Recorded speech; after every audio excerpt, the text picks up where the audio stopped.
అందరికీ స్నేహితులకి పేరు పేరున హృదయపూర్వకమైనటువంటి ధన్యవాదములు మరియు వందనాలు చెల్లిస్తూ ఉన్నాను.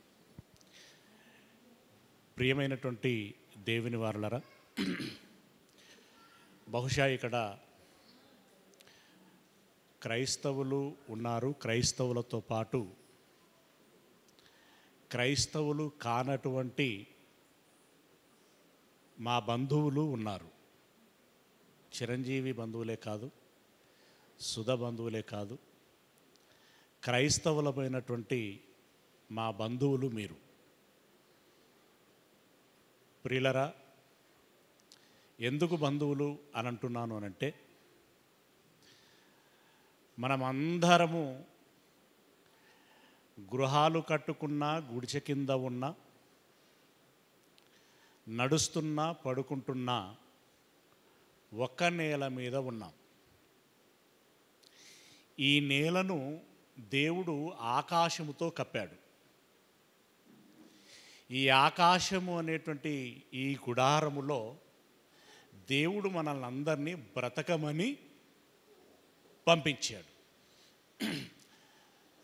తాను ముందుగా మనల్ని అందరినీ కని ఈ భూమి మీద బ్రతకండి అని చెప్పాడు. అందులో భాగంగా బహుశా చిరంజీవి, అక్యురేట్గా నాకు నెంబర్లు తెలియదు కానీ, ఒక 18-20 సంవత్సరాల క్రితమై ఉండొచ్చు, ఇదేనన్నా, హైదరాబాదు పట్టణానికి నిజంగా చెప్పాలంటే పొట్ట చేత పట్టుకొని వచ్చాడు. మొట్టమొదటగా 1500 రూపాయల జీతంతో తన ఉద్యోగ జీవితాన్ని ప్రారంభించాడు. దేవుని కృపను బట్టి, దేవుని ఆశీర్వాదాన్ని బట్టి ఈరోజు సుమారు ఒక 70,000 రూపాయల శాలరీతో తాను ఉద్యోగము చేస్తున్నాడు. దానికి దేవుడు ఆయనకి ఇచ్చిన ఆరోగ్యం, ఓపిక, జ్ఞానం, దానితో ఈరోజు ఈ గృహాన్ని కొనుక్కోవటం, గృహప్రవేశము చేయటము అనేటువంటి జరిగింది. అయితే ఇందులో ఒక ప్రాముఖ్యమైనటువంటి విషయాన్ని మనము జ్ఞాపకం చేసుకోవాల్సింది. అన్నట్టుగా స్థలం కొనడం కానీ, ఇల్లు కట్టాలి అనేటువంటి ఆలోచన కానీ, కొనాలి అనేటువంటి ఆలోచన కానీ బహుశా ఈ 4-5 సంవత్సరాల నుండి వచ్చి ఉంటుంది. అంతకుముందు ఆయనకంతగా లేదు. మనం ఇక్కడ ఉద్యోగం చేయటమే, బ్రతకడమే గొప్ప అనేటువంటి భావనలో ఉండినటువంటి పరిస్థితి. అయితే గుంటూరు రాములు గారు తాను, అమ్మ పేరు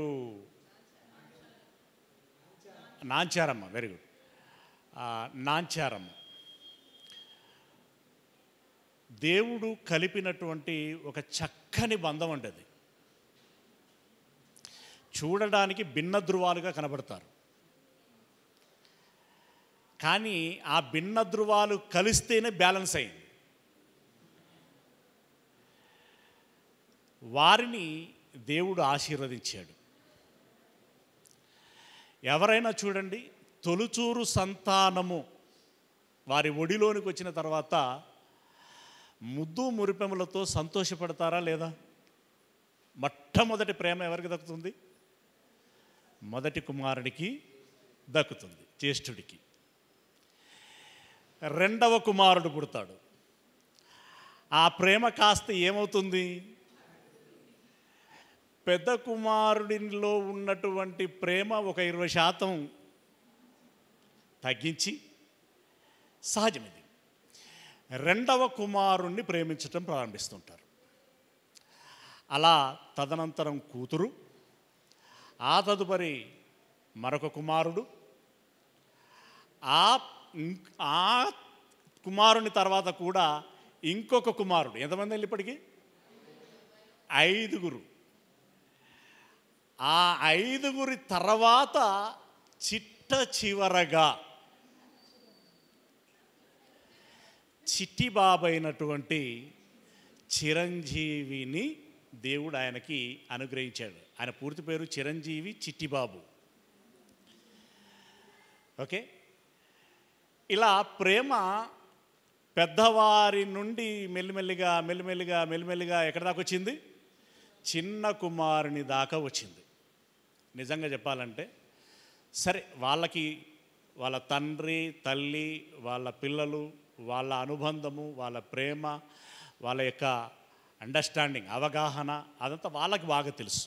కానీ నాకు కనిపించినటువంటి మేరకి చిన్న కుమారుణ్ణి చూడడానికి హైదరాబాద్ వచ్చారండి. దీనికంటే ముందు ఇంకొక మాట చెప్పాలి నేను. ఇప్పుడు శ్యామన్న చెప్పినట్టుగా సరే, సంతోష్ అనేటువంటి సహోదరుని మూలంగా తాను పరిచయమై దేవునిలోకి వచ్చాడు. నిజంగా ఇక్కడ ఈ కుటుంబాన్ని ఎంత గొప్పగా అభినందించాలి అని అంటే, ఒక హిందూ సాంప్రదాయంలో ఓ చక్కని నియమావళి, క్రమశిక్షణ కలిగి బ్రతికేటువంటి ఒక సాధుతత్వం కలిగినటువంటి మితమైనటువంటి కుటుంబం అది. అంటే ఒక పరిమితిలో ఉంటారు, ఒక క్రమశిక్షణలో ఉంటారు. నిన్ననే చెప్పిండు నాకు చిరంజీవి, నేను హైదరాబాద్కు వెళ్ళి ఏదన్నా పని చేస్తాను, ఆ మాట వాళ్ళ నాన్నకు చెప్పటానికి ఆయనకు ధైర్యం చాలలేదట. హైదరాబాద్కి వెళ్ళి నేను ఉద్యోగం చేసుకుంటాను అని చెప్పి వాళ్ళ నాన్నకు చెప్పటానికి ధైర్యం చాలలేదట.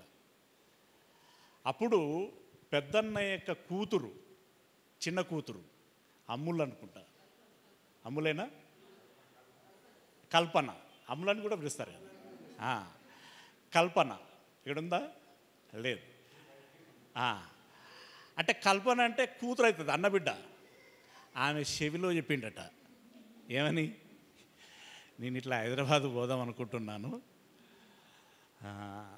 తాతయ్యకు నువ్వే చెప్పు, ఏమంటాడో చూద్దామని చెప్పి. సరే, ఆమె చెప్పింది. ఆయన ఏం ఆలోచించుకున్నాడో వెళ్ళమన్నాడు. మొత్తానికి హైదరాబాద్ వచ్చాడు. చాలా సంవత్సరాలు చాలా అంటే చాలా కష్టపడ్డాడండి. ఆయనకు వంట రాదు ఇప్పటికీ. ఎగ్ ఫ్రై పసుపు వేయకుండా ఫ్రై చేస్తాడు. నేను అప్ అండ్ డౌన్ చేస్తున్నటువంటి పీరియడ్లో ఆయన ఎంత సఫర్ అయ్యేవాడంటే, నాకు వంట రాదు, అన్నకు భోజనం పెట్టాలి, ఆకలితో ఉంటాడు, ఏం చేయాలి అని చెప్పి చాలా కష్టపడేటువంటి వాడు. హోటల్ నుండి కర్రీస్ తెప్పించేటువంటి వాడు, రకరకాలుగా అది అయింది. అంటే చాలా కష్టపడ్డాడు అని చెప్తున్నాం. తర్వాత శ్యామన్న వాళ్ళు పరిచయం అయ్యారు. అదంతా ఇక సమస్య. అంతకంటే ముందుగా శ్రీనన్న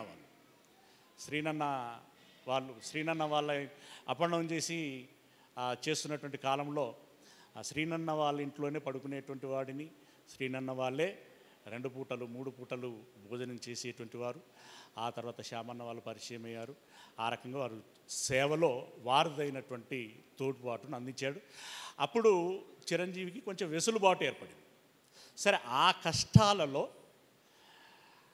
కొన్ని సంవత్సరాలు ప్రయాణం చేస్తూ వస్తున్నటువంటి క్రమంలో ఈ సురారము కాలనీ బస్టాండ్ ప్రాంతంలో నేను చిరంజీవి పక్కపక్కన పోర్షన్లో ఉంటున్నటువంటి తరుణంలో రాములు గారు అలాగే అమ్మగారు ఉన్నారు.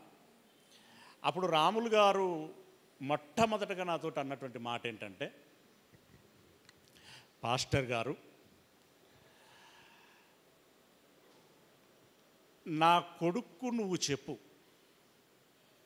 ఏమని, ఇన్ని రోజులైతుంది ఇంత కష్టపడుతున్నాడు కదా, ఎట్లనన్నా చేసి ఇంత స్థలం కొనుక్కొని ఒక ఇల్లు కట్టుకోమని చెప్పు. ఇప్పుడు ఇక్కడ రివర్స్ మీరు ఆలోచించండి. వాడు నువ్వు చెబితేనే వింటాడు. ఈయన ఎవరు చెప్తే వింటాడని చెప్పించిండు? కల్పన చెబితే మా డాడీ వింటాడని కల్పనతో చెప్పించిండు. వాళ్ళ డాడీ నా కొడుకు ఇల్లు కట్టుకోవాలంటే ఎవరు చెప్తే కట్టుకుంటాడు అని అంటే నాకు బాగా అర్థమైంది, నాకు తెలిసింది ఏంటంటే నువ్వు చెబితేనే కట్టుకుంటాడు. అలా కలిసిన ప్రతిసారి చెప్పేటువంటి వాడండి, కలిసిన ప్రతిసారి చెప్పేటువంటి వాడు. ఆ పెద్ద ఆయన యొక్క కళ, ఆ పెద్ద ఆవిడ యొక్క కళ ఈరోజు నిజమైంది.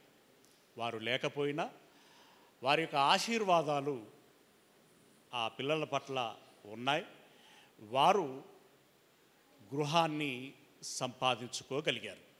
దేవునికి ఈ విషయంలో మనం అందరము హృదయపూర్వకమైనటువంటి కృతజ్ఞతలు చెల్లించబద్దులమై ఉన్నాం. ఆమేన్. ఇక్కడ కుటుంబం గురించి చెప్పాను కదా, పెద్ద కుటుంబం. ఇతడు క్రైస్తవ్యములోనికి వచ్చిన తర్వాత, బ్యాప్టిజం తీసుకొని క్రైస్తవ్యంలోనికి వచ్చిన తర్వాత పెళ్లి చేసుకోవాలి. వాళ్ళేమో సనాతనమైనటువంటి ఒక నిష్ఠ కలిగినటువంటి వారికి తెలిసినంతలో ఒక విధానంలో ఉన్నారు. క్రైస్తవ్యం గురించి వారికి తెలియదు, వాళ్ళకి ఆ పరిచయం లేదు. ఇతడు క్రైస్తవుడయ్యాడు. ఇప్పుడు నేను క్రైస్తవ వివాహము చేసుకోవాలి, దానికి మా నాన్న ఒప్పుకోవాలి, మా అమ్మ ఒప్పుకోవాలి, మా అన్నయ్యలు ఒప్పుకోవాలి, అప్పుడే అవుతుంది. నాకు అదంతా తెలియదు, కానీ పెద్దన్న చెప్తే చెప్పాలి. వాళ్ళకి ఎట్లా చెప్పుకున్నాడో ఏమో నాకు తెలియదు. కానీ చంటోడా, దానికెందుకు బాధపడతావరా, భయపడతావరా? మరి ఆ పాస్టర్ ఎవరో పిలిపించు, అట్లాగే చేద్దాము అని చెప్పి వారు ఆహ్వానించి వారి గృహము ముందు మరి చిరంజీవి సుధల యొక్క వివాహము చేయటము జరిగింది. అలా వివాహము చేసి ఒక ఇంటి వారిని చేశారు. ఏ ఇంటి వారిని? అప్పుడు ఇల్లు లేదు.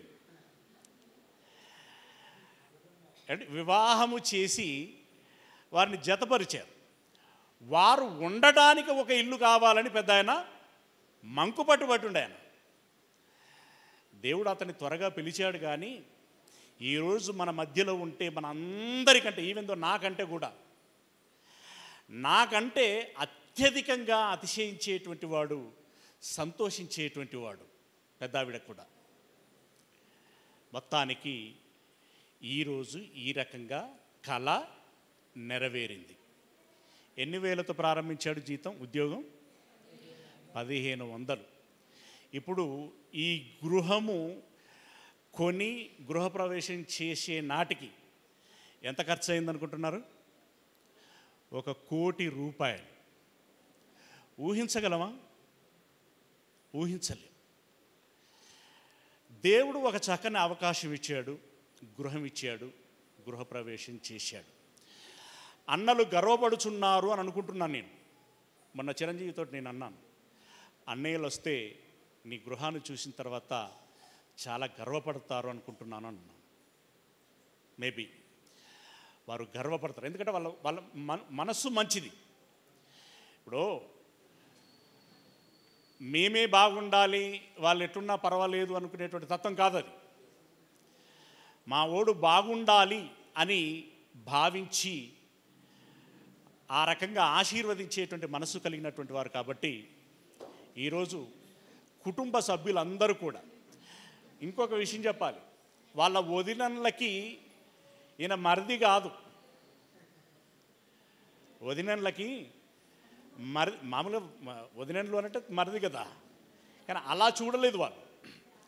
ఒక తల్లిలా, ఎందుకంటే అప్పుడు చాలా చంటి పిల్లోడట వాళ్ళ వివాహాలు అయ్యే సమయానికి, పెద్దవాళ్ళ వివాహాలు అయ్యేసరికి. ఒక అమ్మలా వారు చిరంజీవిని ట్రీట్ చేసేవాళ్ళట. అలా చక్కగా ప్రేమించినటువంటి వారు. కాబట్టి నిజంగా చెప్పాలంటే వదినలు అమ్మ తర్వాత అమ్మల పాత్రలని పోషించారు. కాబట్టి కన్న తల్లి మాత్రమే ఆనందించదు, పెంచిన వదినలు కూడా ఆనందిస్తారు. ఇది నేను అనుకుంటున్నాను నేను.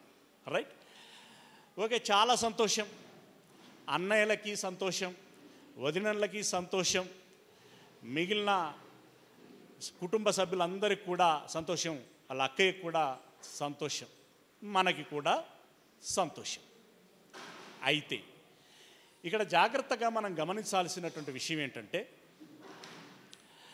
ఇందాక సహోదరులు చెప్పినట్టుగా వారు తలదాచుకోవటానికి ఒక ఇల్లు ఉండాలి, ఉంటుంది. అయితే మీకు కూడా ఇండ్లు ఉంటాయి. లేనటువంటి వారు భవిష్యత్తులో దేవుని చిత్తం బట్టి కొనుక్కోగలుగుతారు, కట్టుకోగలుగుతారు. అందరం ఇండ్లల్లో ఉంటాం. అసలు కొనుక్కున్నా కొనుక్కోకపోయినా చివరికి కిరాయి ఇండ్లలోనైనా ఉంటాం. మెట్టుకైతే గూడు కింద ఉంటాం. అయితే ఒకానొక దినమున ఆ గూడును విడిచి, ఈ దేహాన్ని విడిచిపెట్టి మనమందరము వెళ్ళిపోవలసి ఉంటుంది. దాన్నే మనం మరణము అని అంటాం. ఈ లోకాన్ని విడిచిపెట్టి వెళ్ళాల్సి ఉంటుంది. ఇష్టము లేకపోయినా వెళ్ళాల్సి ఉంటుంది. ఇష్టపడో ఇష్టము లేకనో వెళ్ళిపోయిన తర్వాత మరలా అక్కడ ఇల్లు ఎక్కడ కట్టుకోవాలి? ఇప్పుడు ఈ బ్రతుకు కాలము 78 సంవత్సరాలు, 80 సంవత్సరాలు యావరేజ్గా. ఇది ముగిసిపోతుంది. ఈ జీవితానికి ఒక ఇల్లు కావాలని తాపత్రయపడి పైసా పోగు చేసి కష్టపడి చెమటొడిచి అంటే కట్టుకున్నాం. సంతోషం, మంచిది. కానీ ఇది శాశ్వతం కాదే. ఈ లోకమును విడిచిపెట్టి వెళ్ళిపోయిన తర్వాత మనము ఏ ఇంట్లో ఉండాలి? ఇది మనం ఆలోచించాల్సినటువంటి విషయం. ఇప్పుడు కొద్ది కాలం గురించి ఆలోచిస్తే ఎలా? ఆ తర్వాత ఉండేటువంటి భవిష్యత్తు కాలాన్ని గురించి కూడా ఆలోచించాలి. మరణము తర్వాత కూడా మరో జీవితం ఉంటుంది మనిషికి. ఆ జీవితములో మనము ఎక్కడ ఉండబోతున్నాం, ఎక్కడ ఉండాలి, అక్కడ మన ఇల్లు ఎవరు కట్టాలి అనంటే, ఇందాక తమ్ముళ్ళు చెప్పారు కదా, గృహమును విత్తమును తల్లిదండ్రులు ఇచ్చు స్వాస్థ్యం, సామెతల గ్రంథంలో ఉంటుంది. ఓకే, ఇస్తారు. కానీ ఈ లోకాన్ని విడిచిపెట్టి వెళ్ళిన తర్వాత ఉండాల్సినటువంటి ఒక ఇల్లు ఉంటుంది. ఆ ఇంటిని కట్టేటువంటి వారు ఎవరయ్యా అనంటే, జాగ్రత్తగా ఆలకించండి. మనందరికీ ఉండేటువంటి ఈ ఒంటిని కట్టింది ఎవరో తెలిస్తే, ఒంటి అంటే తెలుసు కదండి, దేహం. ఈ దేహాన్ని నిర్మించింది ఎవరండి? మీ దేవుడా, మా దేవుడా?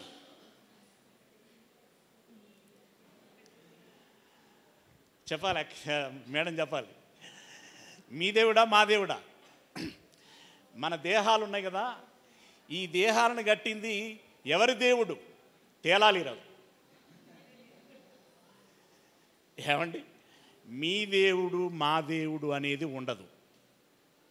మన దేవుడు, సృష్టిని చేసిన దేవుడు, మనము కావాలని కోరుకున్న దేవుడు, మనకు జన్మనిచ్చి బ్రతుకునిచ్చి ఇప్పటి వరకు సమస్తమును అనుగ్రహిస్తూ కాపాడుచున్నటువంటి దేవుడు ఈ దేహాన్ని నిర్మించాడు. అవునా? ఒకనాడు ఈ దేహాన్ని విడిచిపెట్టి తిరిగి రండిరా అని పిలుస్తున్నాడు. ఆయన పిలుస్తున్నాడు. మరణం ఎందుకు వస్తున్నది అని అంటే, ఆయన పిలుస్తున్నాడు కాబట్టి అప్పుడు ఈ దేహాన్ని విడిచిపెడతాం. దేహాన్ని విడిచిపెట్టి ఈ ఇంటిని, అంటే మనం ఈ దేహాన్ని కాచుకోవటానికి గృహం నిర్మించుకుంటున్నాం కదా, ఆ ఇంటిని చివరికి ఈ లోకాన్నే విడిచిపెట్టి వెళ్ళిపోవాల్సి ఉంటుంది. ఒంటిని, ఇంటిని, ఈ లోకాన్ని, అంటే మింటిని అంటారు దాన్ని, ఒంటిని, ఇంటిని, మింటిని అన్నిటినీ విడిచిపెట్టి వెళ్ళాలి. వెళితే ఎక్కడుండాలి? ఎప్పుడైనా ఆలోచించారా? ఏమండి, ఎవరినైనా అడిగారా? ఎవరిని అడగాలి? ఎవరు దిక్కు మనకి అని అంటే, ఈ లోకమును ఎవరైతే కలగజేసి మనకు బ్రతకడానికి అవకాశం ఇచ్చారో అతడే దిక్కు. అతన్ని అడగాలి. అతన్ని అడిగితే ఆయన ఏం చెబుతున్నాడు అనంటే, ఒరే మీకు ఈ దేహాన్ని ఇచ్చాను కదా, మరి ఈ దేహాన్ని ఇచ్చినప్పుడు ఆల్టర్నేట్గా ఈ దేహాన్ని విడిచిపెడితే మరో దేహాన్ని ఇచ్చేది నేనే రా అని అంటున్నాడు ఆయన. కొరంథీయులో రాసినటువంటి బైబిల్ అనేటువంటి ఈ గ్రంథంలో నుండి చక్కని మాటలు రాయబడ్డాయి. అందులోనిదే ఒక మాట కొరంథీయులో రాసినటువంటి 2వ పత్రిక 5వ అధ్యాయము 1వ వచనం. ఏమంటున్నాడు? 2వ పత్రిక 5వ అధ్యాయము 1వ వచనం. భూమి మీద మన గుడారము అంటే ఈ శరీరం అండి, మన గుడారమైన ఈ నివాసము శిథిలమైపోయినను అంటే చనిపోయినను, చేతి పని కాక దేవుని చేత కట్టబడినదియు నిత్యమైనదియునైనా నివాసము పరలోకమునందు మనకు ఉన్నది. పరలోకం అంటే దేవలోకం, స్వర్గం అంటాం కదా, మోక్షం అంటాం కదా. అందులో ఉండేటువంటి దేవుడు ఏం చేస్తున్నాడట? స్థిరమైనది నిత్యమైనదినైనా నివాసము ఆయన పరలోకములో మన కోసం ఏర్పాటు చేస్తున్నాడట. అంటే దాని అర్థం ఏంటంటే, ఈ దేహాన్ని విడిచిపెడితే వెంటనే మనం మరో దేహాన్ని ధరించుకోగలుగుతాం. అది మహిమగల దేహము అని అంటారు. అక్షయమైనటువంటి దేహము, నిత్యము ఉండేటువంటి దేహము. ఈ దేహాన్ని నిర్మించింది ఆయనే, ఆ దేహాన్ని కూడా నిర్మించి ఇయ్యాల్సింది ఆయనే. Okay, right, okay. దేహం, మరి తర్వాత ఇల్లు. ఇది ఇంకలేమో ఉన్నది, దీని పేరు అది పెద్ద తొందరగా జ్ఞాపకం రాదు. అది ఎలగెన్సా? ఎలగెంటేనా? ఎలియన్సా? ఎలిగెన్స్. ఓకే, ఎలిగెన్స్ అనేటువంటి అంటే ప్రసిద్ధి చెందిన అని ఏదో అర్థం ఉంది దానికి. ఓకే, ఈ ఇంటిని చిరంజీవి తీసుకుపోలేడు, మనం కూడా మన ఇండ్లను తీసుకుపోలేం. దీన్ని మనం కట్టుకున్నాం. కానీ ఈ దేహము ఉండటానికి ఈ ఇంటిని కట్టుకున్నట్టుగానే ఆ దేహముతో మనం ఉన్నప్పుడు ఒక ఇంటిలో ఉండాలని అక్కడ కూడా దేవుడు మన పేరట ఏం కడుతున్నాడు?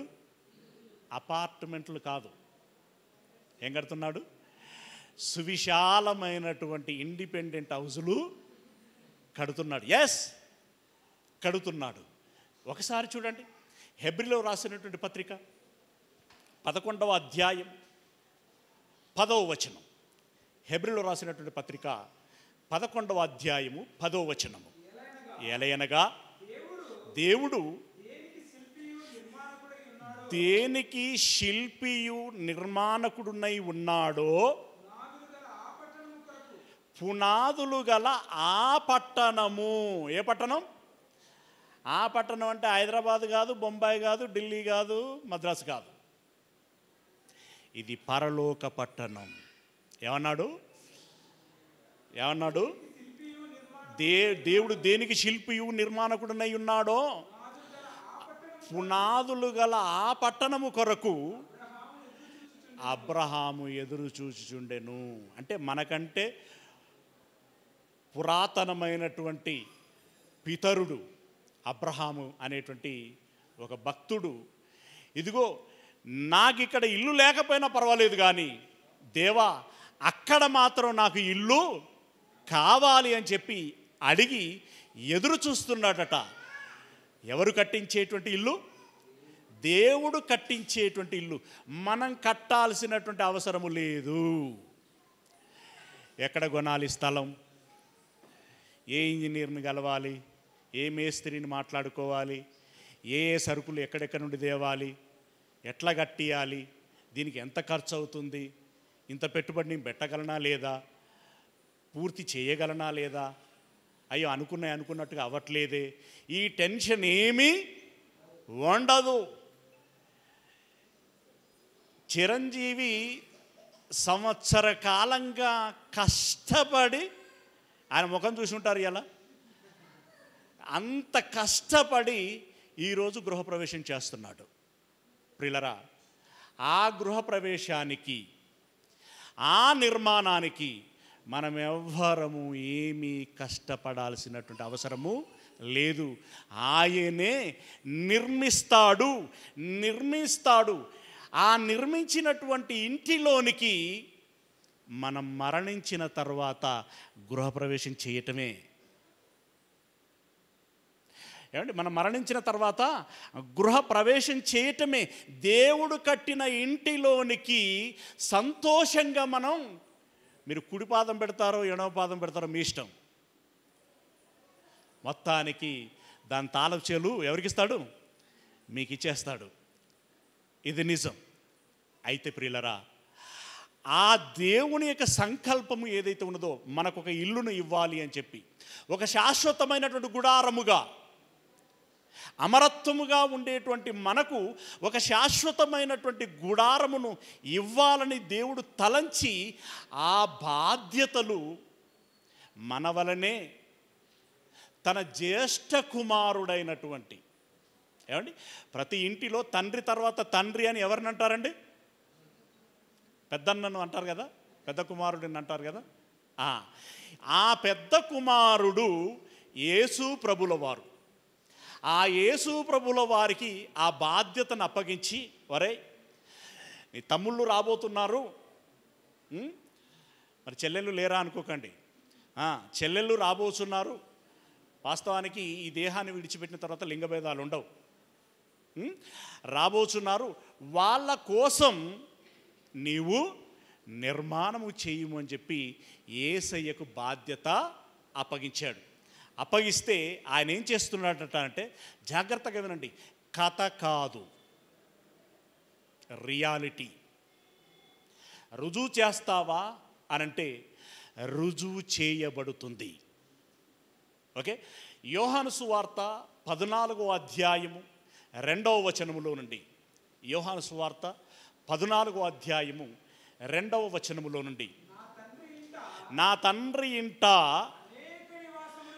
అనేక నివాసములు కలవు. పూర్వం ఉమ్మడి కుటుంబంలో పెద్ద ఇల్లు ఉండేది. ఎంతమంది కొడుకులుంటే అన్ని గదులు ఉండేది, అంతేనా? నా తండ్రి ఇంట అనేక నివాసములు కలవు. ఏమైందా? లేని ఎడల మీతో చెప్పుదును, ఇదిగో నేను మీకు స్థలము సిద్ధపరచవెలుచున్నాను అని 2000 సంవత్సరాల క్రితం ఈ భూమి మీదకి వచ్చి 33.5 సంవత్సరాలు బ్రతికి వెళ్ళేటప్పుడు చెప్తున్నటువంటి మాట, మీకు స్థలములను సిద్ధపరచవెలుచున్నాను. నువ్వు సుబ్బారావా, అప్పారావా, ఝాన్సీవా, జ్యోతివా, నువ్వెవరైనా కావచ్చు, మీకు స్థలములను సిద్ధపరచ వెళ్ళుచున్నాను. వెళ్ళి ఏం చేస్తాడట? మన పేరట నివాసములు పూర్తి చేసి మరలా వస్తాడట. చెప్తున్నాడు చూడండి, నేను వెళ్ళి మీకు స్థలము సిద్ధపరిచిన ఎడల నేనుండు స్థలంలో మీరును ఉండులాగున్నా మరలా వచ్చి నా యొద్ద ఉండుటకు. నా యొద్ద అనంటే ఇక్కడ పరోక్షంగా ఎవరి యొద్ద తెలుసా? నా తండ్రి ఇంట అన్నారు చూడండి. ఆ తండ్రి ఎవరు? ఆయన తండ్రి మన తండ్రి, మన తండ్రే ఆయన తండ్రి. ఆ తండ్రి ఎవరు అనంటే ఈ లోకాన్ని కలగజేసినటువంటి ఆయన. ఆయన కులాలు లేవు, ఆయనకు మతాలు లేవు, ఆయనకి ప్రాంత భేదాలు లేవు. ఇవన్నీ తెచ్చిపెట్టుకున్నవి మనమే. వాటి పేరట కుంపట్లు తయారు చేసుకుంటున్నది మనమే. వాటి పేరట అభిప్రాయ భేదాలను పెంచుకుంటున్నది మనమే. వాటి పేరట విడిపోవచ్చున్నది మనమే. దేవుడు ఎక్కడ కూడా కులము పెట్టలేదు, మతము పెట్టలేదు, ప్రాంత వైషమ్యాలు పెట్టలేదు. మీరందరూ నా పిల్లలు అన్నాడు. నా పిల్లలు చల్లగా ఉండాలనే ఈ చక్కని ప్రకృతిని కలుగజేశాడు. అందులో మీరు దున్నుకొని పండించుకొని తిని బ్రతకండి రానన్నాడు. వర్షం కురిపిస్తాను, నీళ్లు త్రాగండి రానన్నాడు. మీ యొద్దకి గాలి వస్తుంది, పీల్చి బ్రతకండి రానన్నాడు. రంగులని, రుచులని, ఆస్వాదిస్తూ ఆనందిస్తూ బ్రతకండిరా అని అన్నాడు. వాటితో పాటు ఇక్కడ ఉండటానికి ఇండ్లు కట్టుకొని వాసం చేయండి అని అన్నాడు. అతడు మన దేవుడండి. అతని మనస్సు ఎరగాలి, మనం అతని మనస్సు ఎరగాలి, అతని ఉద్దేశాన్ని ఎరగాలి, అతని ఆశయము సిద్ధించులాగున మనము నడుచుకోవాలి. ఆయన ఆశయం ఏంటంటే మనం బాగుండాలి, ఇక్కడ బాగుండాలి, ఈ లోకమును విడిచిపెట్టిన తర్వాత అక్కడ కూడా బాగుండాలి. ఆ బాగుగా ఉండగలిగేటువంటి లోకం పరలోకం, అదే స్వర్గం, మోక్షం, మహిమగల లోకం, నిరంతరము నిత్యము ఉండేటువంటి లోకం. అక్కడ ఆకలి బాధలు ఉండవు, కష్టాలు కన్నీరు ఉండదు, ఇరుకులు ఇబ్బందులు ఉండవు. ఏమండి, ఈ పాలు పొంగించేట కార్యక్రమాలు ఏవి ఉండవు. ఏమండి, నువ్వు ఎప్పుడు నిండుగా ఉంటావు, ఎప్పుడు సంతోషంగా ఉంటావు, విశ్రాంతిలో ఉంటావు, సమాధానములో ఉంటావు. అలాంటి ఇంటిలోనికి మనం అందరము వెళ్ళగలగాలి. మరెవరు తీసుకుపోవాలి? టాటా ఇండిగోనా, కింగ్ ఫిషరా? ఏ ఫ్లైట్లో వెళ్తాం? పోనీ చంద్రయాన్ అని చెప్పి రాకెట్లు రకరకాలుగా వచ్చాయి కదా, ఏ రాకెట్లో వెళ్తాం? ప్రియులరా, మనిషి చేసుకున్నటువంటి యంత్రాలలో ఎవరు వెళ్ళలేరు. అక్కడికి ఎవరు తీసుకెళ్ళగలరు అనంటే అక్కడి నుండి వచ్చిన ఆయన, ఎందుకంటే ఆయనకు అడ్రస్ బాగా తెలుస్తుంది, త్రోవ బాగా తెలుస్తుంది. అక్కడి నుండి వచ్చిన ఆయనే మనలను తీసుకెళ్ళగలడు. ఎవరి పేరటనైతే కాలాన్ని మనం లెక్కిస్తూ ఉన్నామో, క్రీస్తు పూర్వము, క్రీస్తు శకము అని, ఎవరినైతే ప్రపంచము యుగపురుషుడు అన్నదో, శకపురుషుడు అని అన్నదో, ఆ వ్యక్తి దేవునికి ఇష్టమైనటువంటి వ్యక్తి, దేవుని చిత్తానుసారముగా ఈ భూమి మీద బ్రతికినటువంటి వ్యక్తి, దేవుణ్ణి మెప్పించినటువంటి వ్యక్తి, మన శ్రేయస్సును కోరుకునేటువంటి వ్యక్తి, బాధ్యత కలిగినటువంటి వ్యక్తి. ఆయన అంటున్నాడు, ఒరే అంటే అన్న కదా, ఒరే మన దేవుడు పరిశుద్ధుడు, మన దేవుడు పరిశుద్ధుడు, మన దేవుడు జ్యోతి లాంటి వెలుగు కలిగినటువంటి వాడు. కాబట్టి మన దేవుని ఇంటికి మనం వెళ్ళాలంటే మురికితో పోలేమురా. మన దేవుని ఇంటికి మనం వెళ్ళాలంటే మురికితో పోలేము, అనగా పాపములతో వెళ్ళలేము, తప్పులు చేసి వెళ్ళలేము. పాపాలు తప్పులంటే ఇక మీకు తెలుసు, వాటిని విడమరిచి చెప్పాల్సినటువంటి అవసరము లేదు. మరెవరు వెళుతారు? నీతిగా బ్రతికినోళ్ళు, నిజాయితీగా బ్రతికినోళ్ళు, సాటి వ్యక్తిని మానవీయతతో ప్రేమించిన వాళ్ళు, దైవికంగా కలిసి నడిపించినటువంటి వారు, పరిశుద్ధులు, వారు మాత్రమే తండ్రి ఇంట ఆ గడప దొక్కడానికి దేవుడు మన తండ్రి అవకాశం ఇస్తాడు. కనుక మీరు ఏదైనా తప్పులు పాపాలు చేసినట్లయితే లేదా చేస్తూ ఉన్నట్లయితే వాటిని విడిచిపెట్టండి. వాటిని విడిచిపెట్టి మంచితనములోనికి రండి, నీతి నిజాయితీలతో బ్రతకండి, పరిశుద్ధతతో బ్రతకండి. ఆ చెడు నుండి మంచిలోనికి మీ మనస్సును మార్చుకోండి. మతం మారమనట్లేదు దేవుడు. ఏం మార్చుకోమంటున్నాడు? నీ చెడ్డ మనస్సును మంచి మనస్సుగా మార్చుకోనంటున్నాడు. ఎవరైతే అలా మార్చుకుంటారో వారిని నేను తీసుకెళ్తాను బేషరతుగా. ఇక్కడ భేదాలేమీ లేవు. ఎవరైతే మార్చుకుంటారో వారిని అందరినీ తీసుకెళ్తాను. ఆ మార్పులోనికి రండి అని అంటున్నాడు ఆయన. ఏమంటున్నాడు? మార్పులోనికి రండి అని అంటున్నాడు. అయితే ప్లాట్లు దొరుకుతాయి కదా అని మేము కూడా వస్తామని వచ్చిన వాళ్ళు ఉన్నారు క్రైస్తవులల్లా. అయితే మారి వచ్చిన వాళ్ళు కాదు, వాళ్ళు అందరు కాదు, అంటే మారి వచ్చిన వాళ్ళు ఉంటారు. ఏమండి, మేము మారామని మీదికి చెప్పి వచ్చేటువంటి వాళ్ళు ఉంటారు. పాస్టర్లకు ఏం తెలుసు అంటే పాపం, సాటి వ్యక్తులకు ఏం తెలుసు? కొన్ని కొన్ని నిజమే అని అనుకుంటారు, కానీ తీరా వచ్చిన తర్వాత అసలు రంగు తెలుస్తూ ఉంటుంది. అలా కాదు, వేషధారులకు లేదు, నామకార్థ క్రైస్తవులకి కూడా లేదు. ఇక్కడ క్రైస్తవులు అనేటువంటి పదం ఎందుకు వాడుతున్నామనంటే, ఇక్కడ చాలామందికి ప్రశ్న వస్తుంది, క్రైస్తవులు అని ఎందుకు ఆ పదం వాడుతున్నామంటే, పెద్దన్నయ్యగా ఒక మాదిరికరమైనటువంటి జీవితాన్ని జీవించాడు ఆయన. ఇదిగో ఇలా జీవించాలి అనేటువంటి ఒక తోవ చూపెట్టాడు మనకి.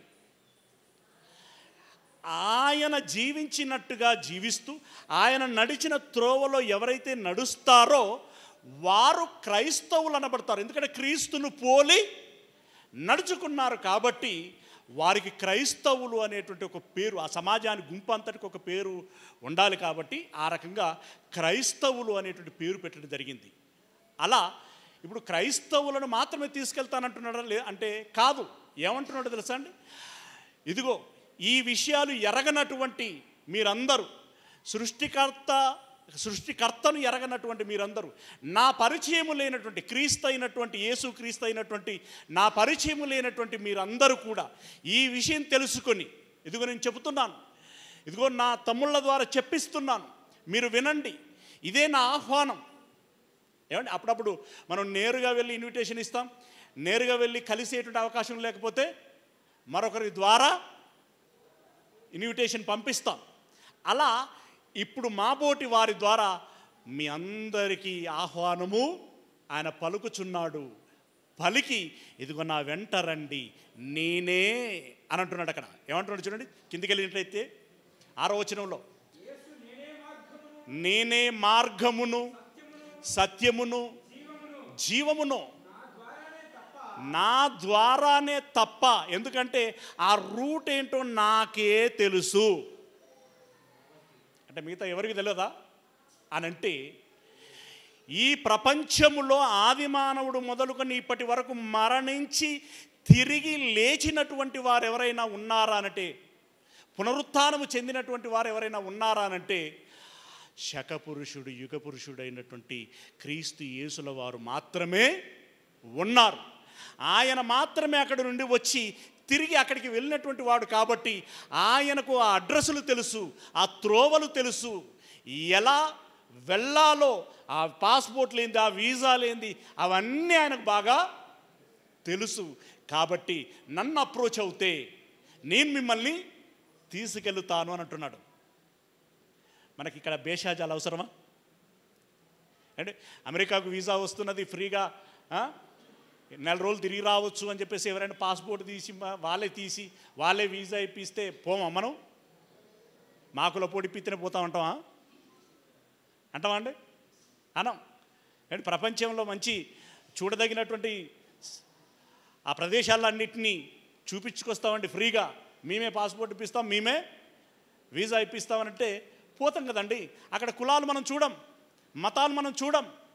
అలాగే పరలోకమునకు నేను తీసుకెళ్తాను అని చెప్పేసి ఆయన మాట ఇస్తున్నాడు. ఇక్కడ మనం కులాలు మతాలు చూడాల్సినటువంటి అవసరత లేదు. కాబట్టి అదన్న పర్యటన గురించి చెప్పానండి. ఇప్పుడు ఇది పర్యటన కూడా కాదు, శాశ్వతంగా అక్కడ ఉండటం, అక్షయమైనది, నిర్మలమైనది, మహిమగలిగినటువంటిది, వాడబారనటువంటిది, ఇప్పటి వరకు ఏ మనుషుడు చూడనటువంటిది, చెవికి వినబడనటువంటిది, హృదయమునకు గోచరము కానటువంటి ఆ గొప్ప నిలయం, గొప్ప ఆ లోకం మనకి ఇస్తాను అని అంటున్నాడు. మనకు శాశ్వతంగా హక్కు కల్పిస్తాను అని అంటున్నాడు. కాబట్టి మనమందరము భేషజాలు లేకుండా వాడు చిన్నోడు చిరంజీవి ఆ క్రైస్తవ మతంలో కలిసిండట అని చెప్పి అట్లా ఆలోచించకండి దయచేసి.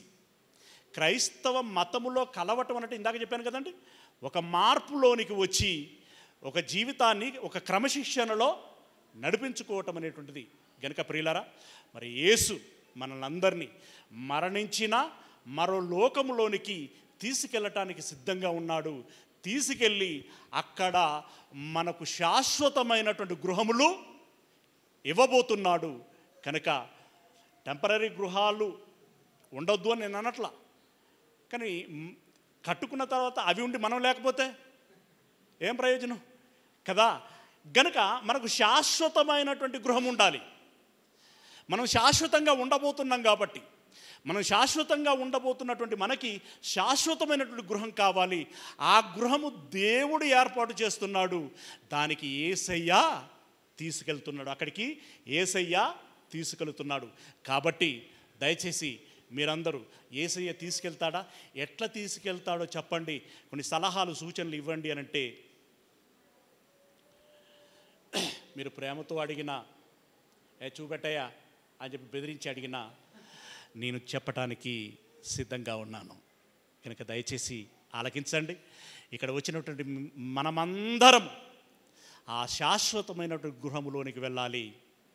అక్కడ ఇంతకంటే పెద్ద పండుగ జరగాలి. అందరము ఆనందించాలి. అందరము కరతాళ ధ్వనులు చెయ్యాలి. అందరము శాశ్వతంగా సుఖ సంతోషాలతో ఉండాలి. అది దేవునికి ఇష్టం, దేవునికి సంతోషం. దేవుడు సంతోషపడితే మనము సంతోషంగా ఉండగలుగుతాం. మన సంతోషమే దేవుని సంతోషం, మన కన్న తండ్రి సంతోషం అది. కాబట్టి దయచేసి ఈ మాటలను అర్థం చేసుకొని శాశ్వతమైనటువంటి గృహాన్ని సంపాదించుకోవటానికి మీరు దృష్టి సారించాల్సిందిగా మనవి చేస్తూ ఈ మాటల్ని ముగిస్తున్నాను. God bless you.